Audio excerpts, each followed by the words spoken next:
Here we are in Telluride, Colorado for the Telluride Film Festival, where thousands come from all over the world each year to see the best in cinema.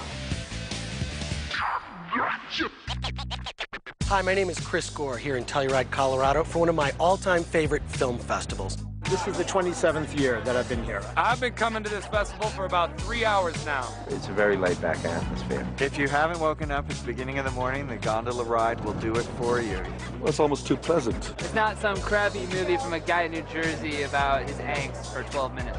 This is actually my favorite festival. They come here without even knowing what the films are going to be. So it means that people are coming out of the love of cinema. I think it's fantastic. The movies have got to be really good to compete with the landscape. I mean, it's just so overwhelming and beautiful. This is a film lover's film festival. Another planet, I would say. The sleepy mountain town of Telluride, Colorado has seen many changes since the film festival's inception nearly 30 years ago. How did this whole thing start? Well, it started in 1973 when my partner, Bill Pence, came to Telluride and found the Opera House and wanted to show films to skiers here when skiing was starting. It started small, 300 people the first year, and we didn't know if we'd even do it again. The unique tradition of keeping the program schedule a secret didn't begin until after the third year, when a celebrity cancellation got more press than the festival itself. And the New York Times headline was, "Moreau cancels." It wasn't like King Vidor is there, you know. So we said, well, people seem to trust us and our program, so let's just not announce the program from now on. That's what I love about this festival, is the sort of business aspects are set aside purely to celebrate a love of cinema. That's the point. I mean, and there are people from the business here, though. I mean, not, you know, but they're the ones who love film. It's exactly how I feel. It renews my faith in the movies every time I come here.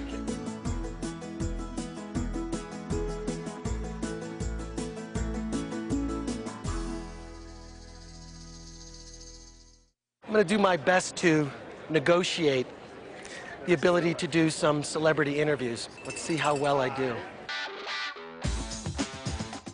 Who is it? Rufus Thomas. Rufus Thomas? Yeah. I've never heard of him. I have to be honest with you and say I have not seen your movie, so I'm actually going to completely bullshit my way through this interview. As a result of my sharp wit and keen negotiation skills, I managed to score some celebrity interviews. I'll see you in like 10. Okay. All right, take care. Bye. I love publicists. I really do.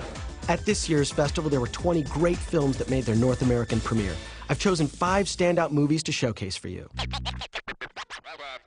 In Autofocus, director Paul Schrader explores the seamy side of Hogan's Heroes star Bob Crane.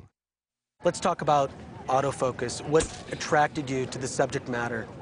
What attracted me to Bob Crane was the character study. You know, this fellow who was saying, you know, I'm normal, I'm an all-American guy, I'm a family man. And all the while, there's this sort of tail growing out his back end. I am such a fan. I just wonder... A picture together? You betcha. Smile. Photography's always been my thing. I'm Bob Crane. John Carpenter. I'm a real gone lover. If you like photography, you wouldn't believe this new equipment they sent me. It'll blow your mind. What will we do with it? Home movies. One of my clients is having a party up in the hills on Friday. Could be fun. Are you seeing another woman? Absolutely not. Oh. What's your secret? 3 words. Don't make waves. You're a fortunate man. Yes, I am. I don't know about you guys. I got things to hide. How did you go about coming up with a choice like Greg Kinnear for Bob Crane? Well, somebody had suggested his name to me, and I thought about it in like 5 seconds, and I said, that is a great idea. What's wrong? Huh? Why do we have shady magazines hidden in our garage? Those are, photography magazines. Gent? Caught? I'm a photo nut, Nanny, so... Nature Girls 1965? Mm-hmm. Bob wasn't ashamed of the lifestyle he was living. He was fully engaged in it, and he couldn't imagine being judged by it. So the fact that he was unaware of his circumstances and what he was doing is in some ways the most revealing thing about the character. And we need to talk.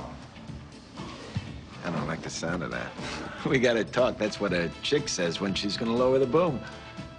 The character I play in this movie is based on a real person, but to some degree, John Carpenter in our story is an invention, but we used the real John Carpenter, the historical John Carpenter, to guide us. Bob Crane is a good guy. Bob Crane's a loser! Snap! Snap it up, snap it up. It's good for you. I'm normal. Before it's too late. Now, this is something new at this year's Telluride food stands. Telluride restaurants are not known for their speediness or quick service. And these things are awesome. Look, crepes. We're not even in France.